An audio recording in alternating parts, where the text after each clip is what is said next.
This episode of Her Design, Her Story is proudly sponsored by Royal Oak Floors, the founders of engineered oak flooring in Australia.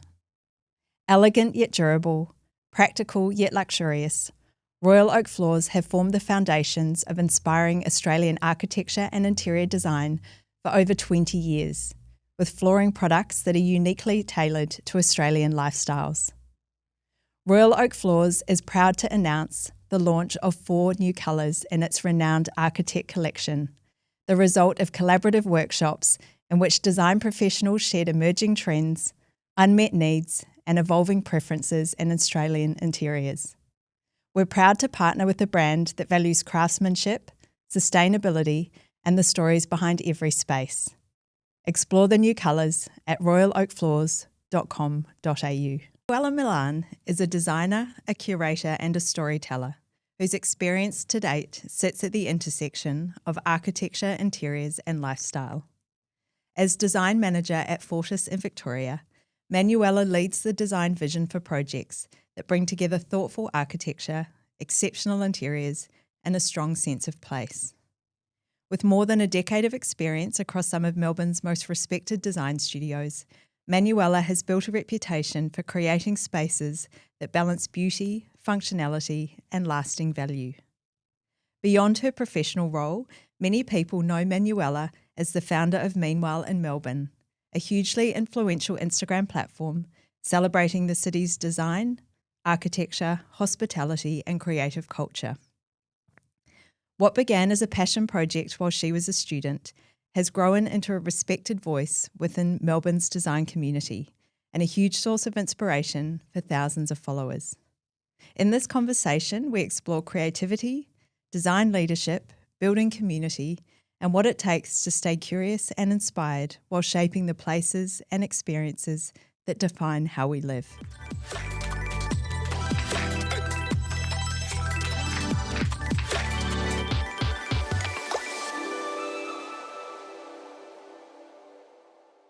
Manuela, welcome to Her Design, Her Story. Thank you for joining me today. Thanks for having me. I'm very excited to speak to you. I've been a big fan of your beautiful Instagram account for quite some time, but I have recently been following your career as well, and I know you've had these 2 incredible facets to what you've been doing. But I did want to go back to the start of your study journey in Australia. Could you talk me through a little bit around your first pathway when you finished school? Sure. Well, my first pathway when I finished school was quite an overwhelming one. We moved as a family from Colombia to Australia when I was 17 years old. Oh, wow. So we came with my mom and my brother, and it was not a hard decision. I think it was an easy one because we all wanted better opportunities and a better life. So my mom, decided to, I guess, sell everything and move countries and set us in here in Melbourne. So I've always wanted to do something in the creative industry, maybe, some photography, maybe some arts, maybe some graphic design. So we landed in Australia, when I was 17. And then I decided just to follow the passion of just doing something creative, but at that time, I was under the student visa trying to get my points to become a permanent resident. Oh, wow. Okay. So you had a very strict kind of list of things that you can study to get points, then to get your PR, then to get your citizenship. So it was quite, I guess, an overwhelming decision to sort of go, all right, well, what is out of this list the most creative thing that I could do? Yeah. And that was printing press, which is a very odd, very specific, like the first thing that I learned at uni was InDesign and how do you prep and how do you do paginations for like books, magazine, brochures and printing and all of that. So I was pretty much, learning graphic design at the same time as printing. Like how do you, emboss things or how do you send the file to the printer? That was the most creative thing that you could possibly do. Seems like a very unusual. Very odd. But then, things kind of flow from one thing to the other. And then I landed a job at Zara as a visual merchandiser. And then I did that for probably like 3 to 4 years. And that was sort of giving me that creative side of things. And then I decided to look into interior design. as a career because I wanted, again, a security of a job and a career that is going to get me happy, like it's going to fulfill me. So I went to RMIT, did the associate degree, which is a mix between, or it actually sits in between the diploma and the bachelor. And that was like the first kind of run of that particular. How many years is that one? I think that was like 2, 3 actually. Yeah, they seem to offer a few different. So there's a few different things. So it wasn't TAFE, it wasn't bachelor, it was like somewhere in between. Yeah. But to be honest, I really enjoyed my time there. I learned all the programs, all the skill sets. It had a bit of like conceptual work. It had a bit of art history. Yeah. So it was a very well-rounded course for just to sort of prep me to get a job in the door, like just to get a job as an interior designer. That was the goal. So I did that for a bit, and then on my last year, I applied to every single architecture firm in Melbourne that I could possibly do.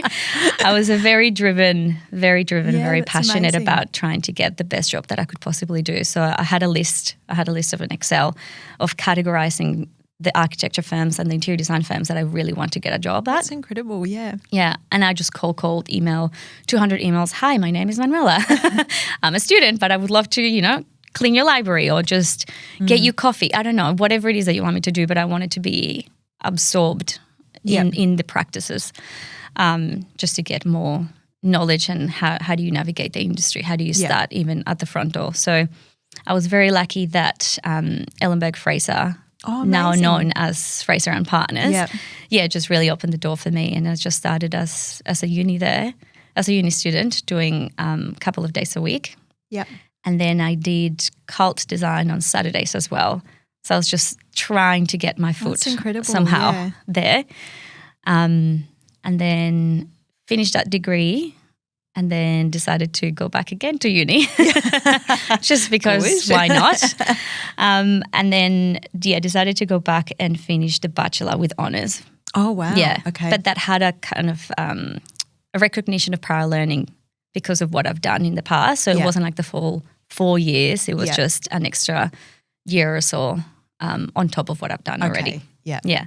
So again, I was working in the industry while also studying interior design. I truly appreciate the associate degree, like the skill sets, the things that you learn, just even like the group of people that you're learning with. They're just very career driven. They want to get a job. They go to the events. They go to gallery openings or industry nights, and they're just very like driven. Yeah, which is amazing. And then finally I finished a bachelor, and so I'm not going back to uni, thank God.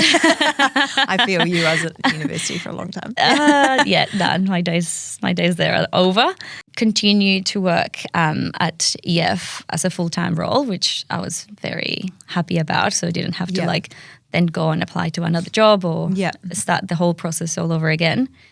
And then from that, I really was given a lot of responsibilities early on, even though as a graduate. Yeah. The bread and butter was multi-residential design. So I learned how to design buildings and towers in the city from the inside out. I was absorbing so much knowledge. I was in meetings with fire engineers, mechanical engineers, hydraulics, and just by being there and listening to what they say and the things that you can and you can't do, it really teach me everything I know so far, and how do you then make these beautiful vertical communities, and how do you stack them, and how do you make them the best design possible. I found it interesting because I was working for an interior designer actually, and we worked with Ellenberg Fraser on a multi-res project. So we just came in once all the town planning permits and all that kind of base building work had been done. But it is certainly really interesting because it's quite a jigsaw, all the different components that come together, and it's a Tetris. Sort of invaluable understanding. Yeah.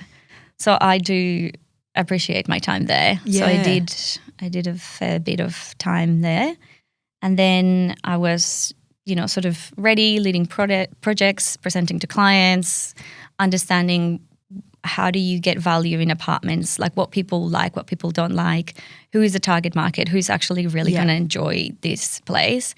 And the number one question that I kept asking myself whenever I was designing these things is like, would I live here? Yeah. That's like number one thing. Like, where is my vacuum cleaner going to go? Where is my pillow? Where is my candles? There's my matchsticks when I go. All the things, all the essentials that people would, I guess think apartment living is just shoebox apartments, or it's just they just have such a bad rep. Yeah. Which is understandable because there's a lot of bad builds out there.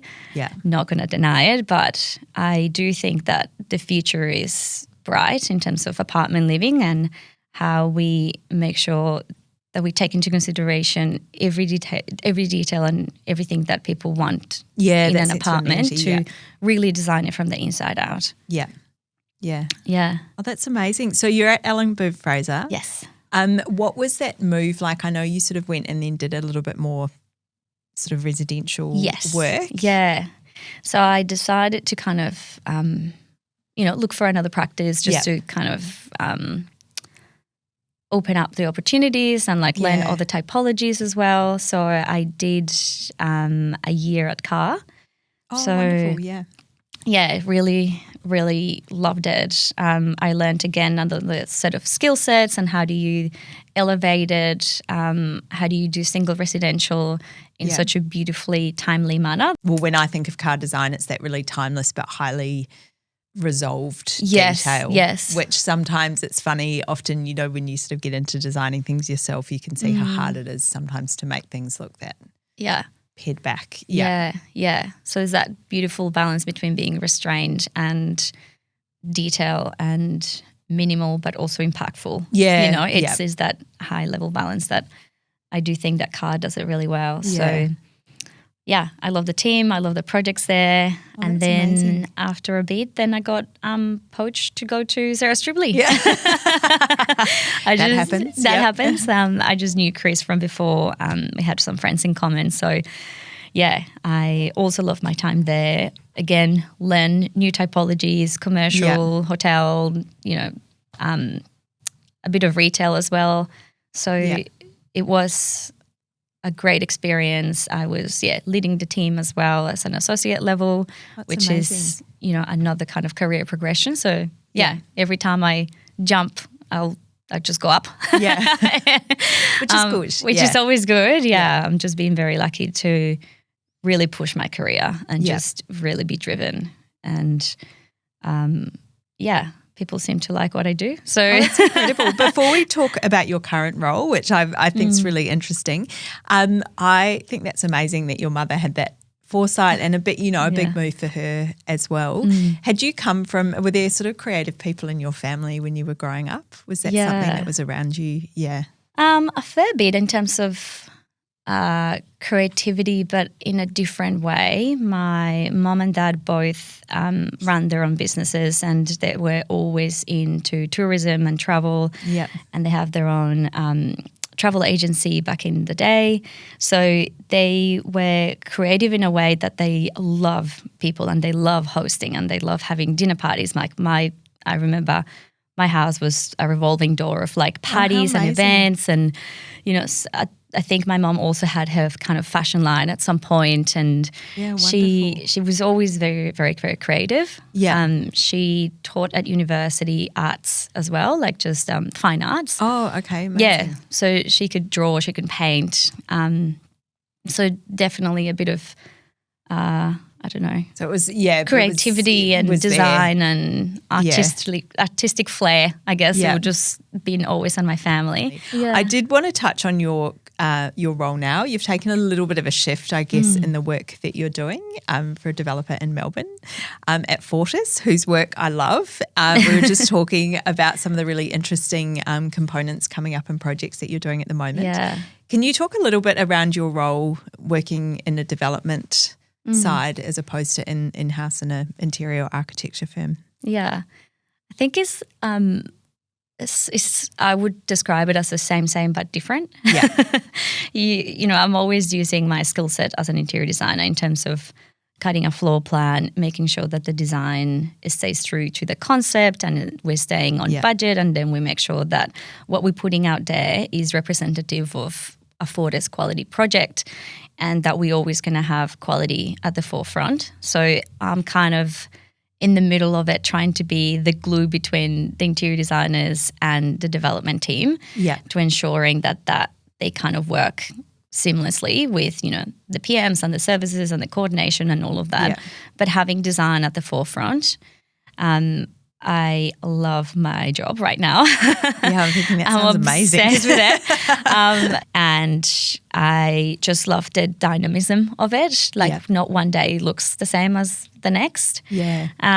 Because we have so many projects at so many different stages. So we've got, something coming out of the ground, or we got acquisitions happening, or we've got launching, the penthouses in Adelaide project, or we just launched St Kilda to full retail launch, which is I just exciting. was reading about the restaurants, which look beautiful. Yeah, we got Dimatina sign up for that, so that's very exciting. And finally, we're bringing a lot of love and revival to St Kilda, because it could be so beautiful, and it's and also a great location, a bit like the Richmond project you're working on at the moment.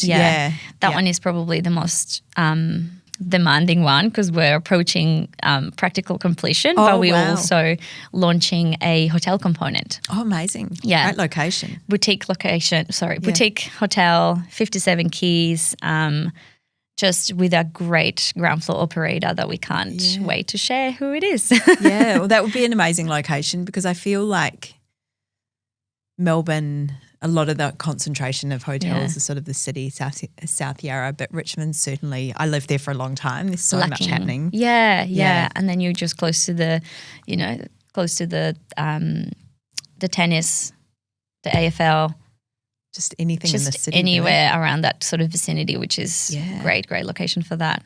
Oh, that's amazing. So do you you often work with architects and interior designers, obviously on behalf of the developer? Correct. I think that's really interesting, actually. We were talking earlier, I did a lot of work with property developers a long time ago, when I was working in interior design studios, and there often wasn't that role in existence. So it was sort of that juggle of the developer and then coming directly to the designer. There wasn't that sort of mediator or that person, even though they really fully understood, they're all very well versed in design and the planning and things like that. It was quite an interesting, I think it would have been really helpful to have that sort of I just speak both languages. So so it comes in handy to kind of translate what the interior design and architect wanted to do. But then it's sort of my role to translate that into a development mindset. And just being like, yes, I know we're spending a lot of money in the lobby, but I think it is going to have a huge impact on, XY project. And reading all the different different purchaser types. I remember that being a big thing, depending on the area and really understanding who the end user was. Oh, huge. Yeah. We've done lots and lots of market research to ensure that we're designing for that specific target demographic. Yeah. Who's going to use this? Do they have a dog? Are they going to have the grandkids visiting over? Do they need a bathtub? What is the bare minimum for a kitchen island to be an incredible island? So when they coming from big houses shift into an apartment living, they got something that they can latch onto or just sort of recognize at the same proportions of a house. And our minimum standards are 3 meters for a 3-bedroom apartment. So it feels that's like a home proportions. Yeah. Oh, so we're trying to achieve that and just being kind of like the conduit between the two to ensure that we stay true to brief and concept and budget. Yeah, that's amazing. Do you you mentioned Adelaide? Yes. Where are most of your projects Melbourne based, or are you Australia wide? Yeah, so Fortis started 10 years ago in Sydney.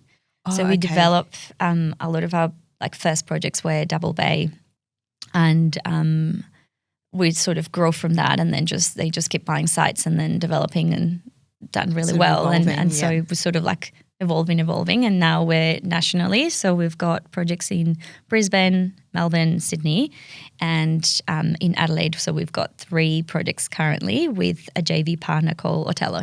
Oh, amazing. Yeah. Oh, that's really interesting. So they're just starting to look at apartments as a possibility. I think they're just running a little bit behind Melbourne and Sydney, or, the kind of mindset of living in an apartment is that's true. It's quite a new idea. So it's fascinating, and I love being at the forefront and how do we shape that in a good way. Yeah, exactly. And I feel like, I've noticed certainly over the years, I've always sort of paid attention, having worked a little bit on the periphery of those sorts of projects, how the marketing works, and I always find it really interesting and love seeing the story behind the projects. But I certainly noticed quite an evolution of just even where the projects are happening in Melbourne.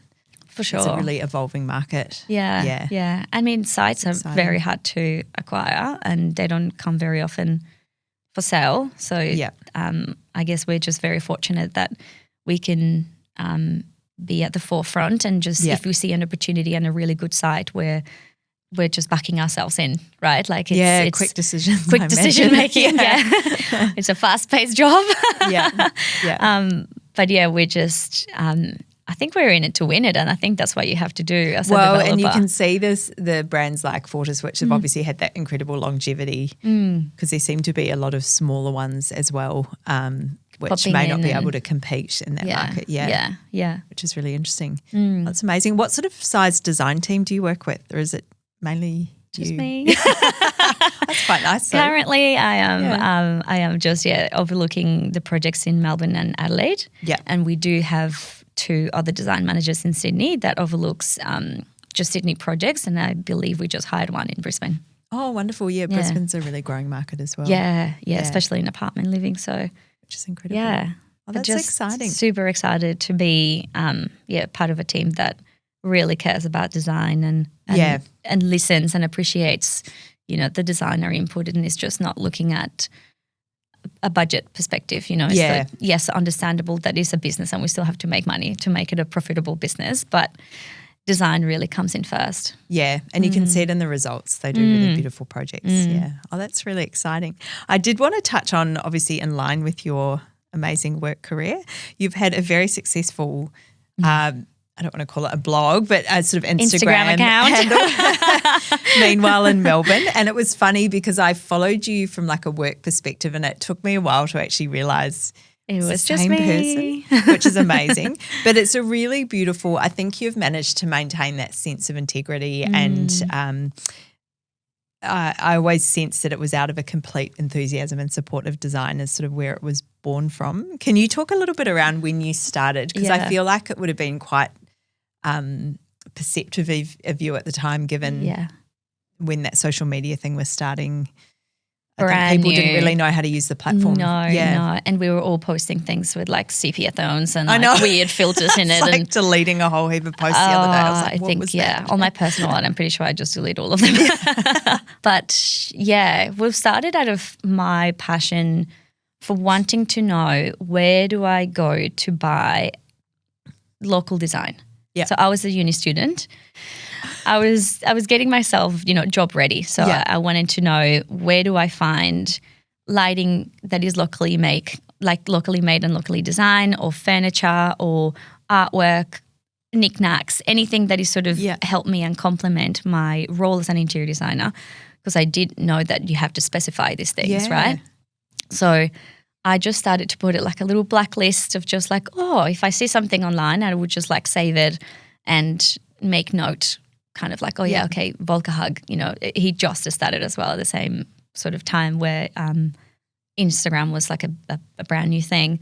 So I was like, they're really cool, and they make things with brass and this and that. And so I started to sort of like collectively save these names and these things on Instagram. And I was like, well, I would just share it, because this is an incredible resource. I just sort of always looked at it from the perspective of like sharing and creating that platform for people to really just go, where do I go for lighting, or where do I go for furniture?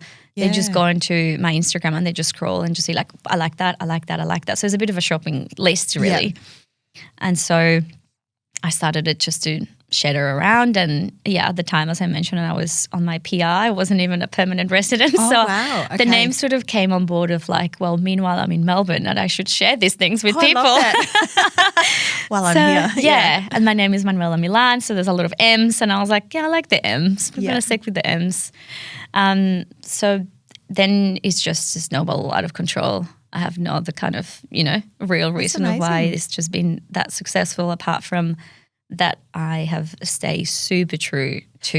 Yeah, it feels me. very genuine and authentic. I have one rule and one rule only. If I don't like it, I don't post it. Yeah.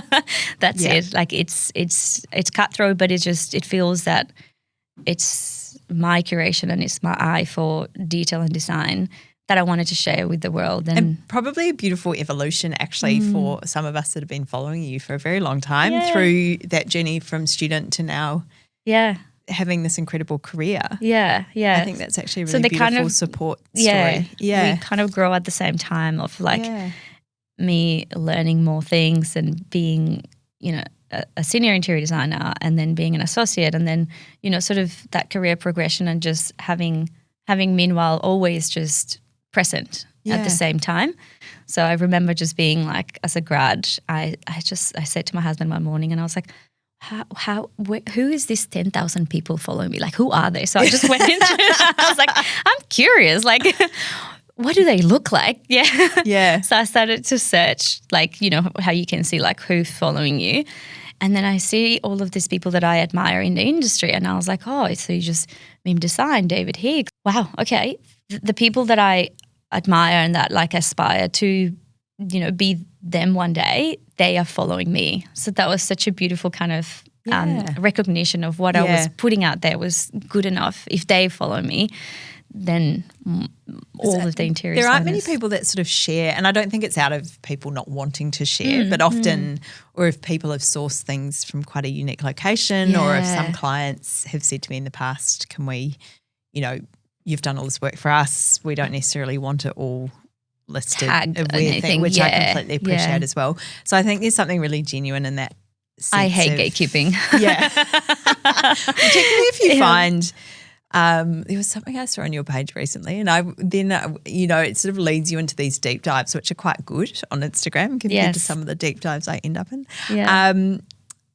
But there are so many talented people around. It's very easy to miss people. So I think it's actually a really lovely way of sort of connecting part of the community. Yeah. That's always at the forefront, and that's why I sort of created the platform in a way that is easy access for everybody.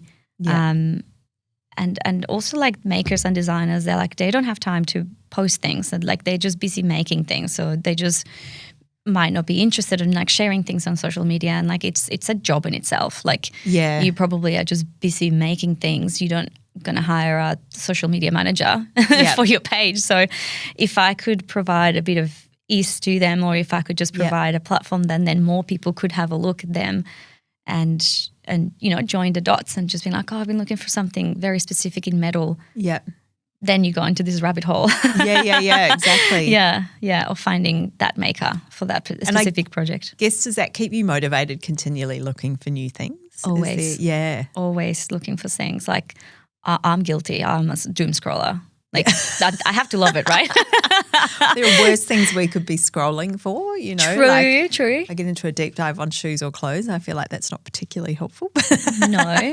Oh, that's amazing. I did want to touch on quickly before we move on. I guess I feel like one of the things that's really resonated with me during the time we've spoken, but catching up before, is this wonderful, very genuine sense of determination and ambition, which I think is really admirable, and I think shows incredible perception, because I think back to when I was at university, I certainly wasn't thinking about, regretfully, that kind of support system to getting a job. Yeah. Which I think is actually really a very smart way to be thinking.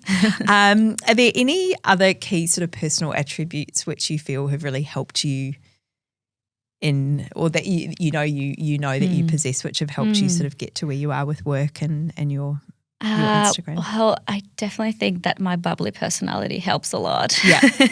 And the fact that I'm an extrovert. And so I found like quite enjoyable talking to random people, or just presenting myself or introducing myself. And it's good. So early on in my career, I just would go to every single, Thursday night design event, cheese platter, cheese board. I would always just be there, just introducing myself to people and being like, amazing. Hi, I see you everywhere. what's your name, who do you work for, and what's your favorite color? Like, or just, just trying to break their ice with other interior designers. That's incredible, because a lot of people, I certainly feel like it's taken me a long time to get to the point where I have confidence maybe. And like some people often sort of laugh when I say that, and I'm like, no, I always felt quite self-conscious going to a lot of those things. Yeah. Yeah, because then like, oh, I don't know anyone, or, you you feel vulnerable putting yourself out there and just like start just handshaking random people. Yeah. But I always had that. I guess I got that from my mom and my dad, always just being around people and hospitality just being so important into my childhood that I think just feel really comfortable talking and having a chit chat. And I think ultimately what I've learned over the years is people actually really appreciate the person that can come up and do that, because most people can't. So I think at some of those events as well, most people, like if you start talking to people, I think genuinely people are very happy to converse with someone new. They it's don't just bite. being the like, confident. It's whether you're sort of the one that's prepared to kind of step out of your comfort zone. And I've always had that sort of thing. It's like, well, worst case scenario, they say no. Worst case scenario, they just don't talk to you. But you lose nothing. Yeah. Yeah. Exactly. I know that's incredible, and probably no doubt over the course of the years working and having your Instagram, you would have met some incredible people. Yeah, and people that I admire, and I just genuinely think that being an extrovert and being sort of the person that is comfortable in their own skin by having the experience and the knowledge of all the kind of jobs that I've done in the past, and also coming from another country as well, that really signifies, or I guess that really teaches you how to just be brave and evolve with it and just adapt to whatever the situation is. Yeah. Because you've got no choice. You got to sink. You got to swim or sink. Yeah. You got to sink. Yeah, sink or swim. Same. You got to sink. No, I think that's true actually, because you sort of just, you're at where you're at, and Yeah. But as an interior designer as well, like you are a car salesman. You are just putting your blood, sweat and tears into a client, and you're trying to convince them that this is the absolute best thing that you could ever, possibly do. Yeah, that's true. So you just have to learn how to sell that in a good way that people are going to believe you and just going to latch onto you, and you want the client to fall in love with your design. Yeah. Yeah. Yeah. Oh, that's incredible. I did want to ask you, obviously you have got incredible projects on with work, but with your Instagram page as well.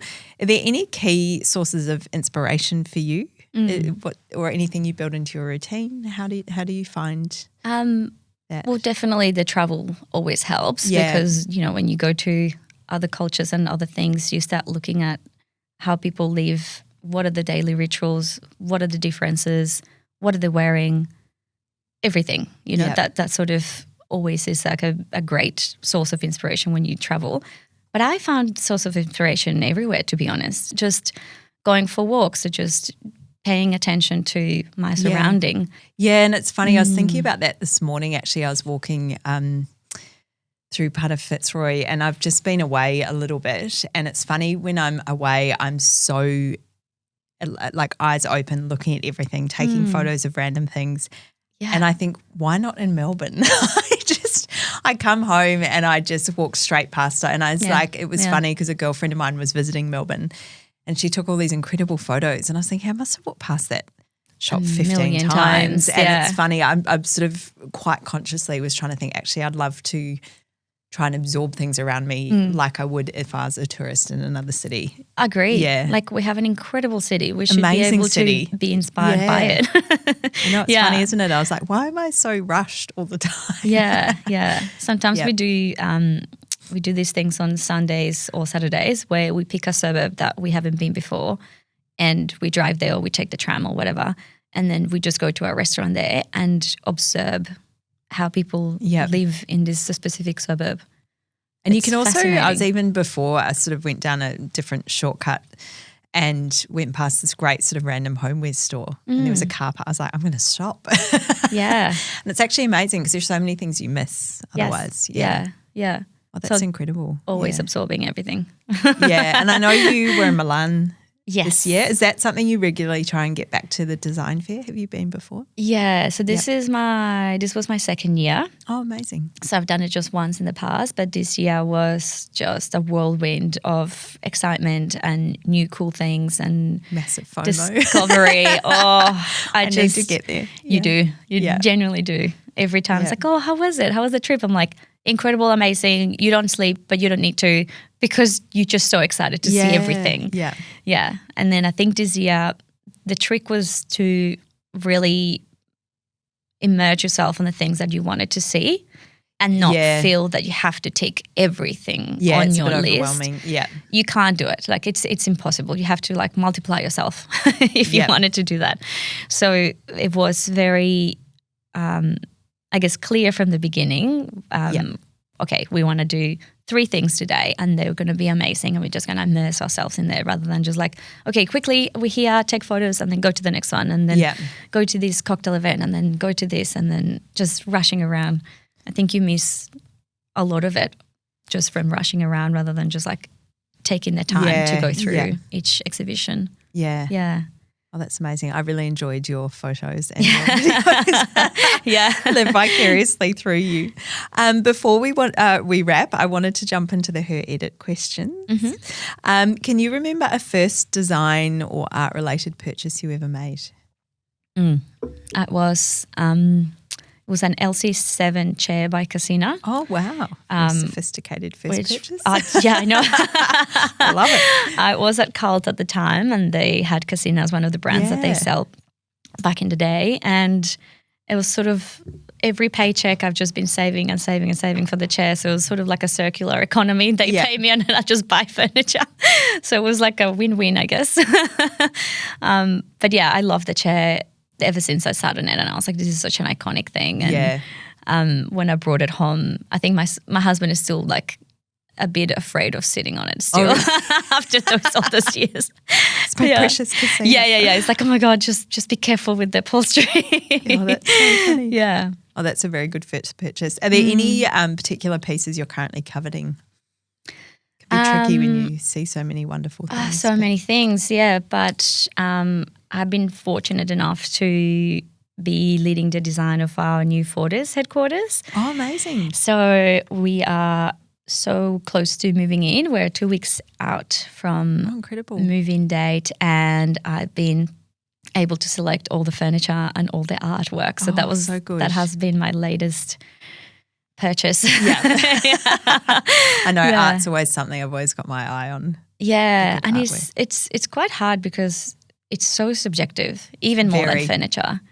So I find, and I've got a lot of clients that, I mean, it's kind of fun actually because you can get into the head of someone else and particularly if it's towards the end of a project and you've spent a lot of time with people. Yeah. But yeah, continually looking at artwork. Yeah. So this is a big artwork package because we're over 3 levels in South Melbourne and we sit 100 people with a level of reception, level of like kitchen and breakout areas, and then level of like working desks and meeting rooms and stuff. So even doing the site visits and making sure I have enough because you just don't want to move in and then just have like 1 or 2 pieces and then that's it. It just feels like it's not true to what Fortis is all about and we're very fortunate to support a lot of local artists through that. Oh, that's amazing. Yeah. Oh, that's good.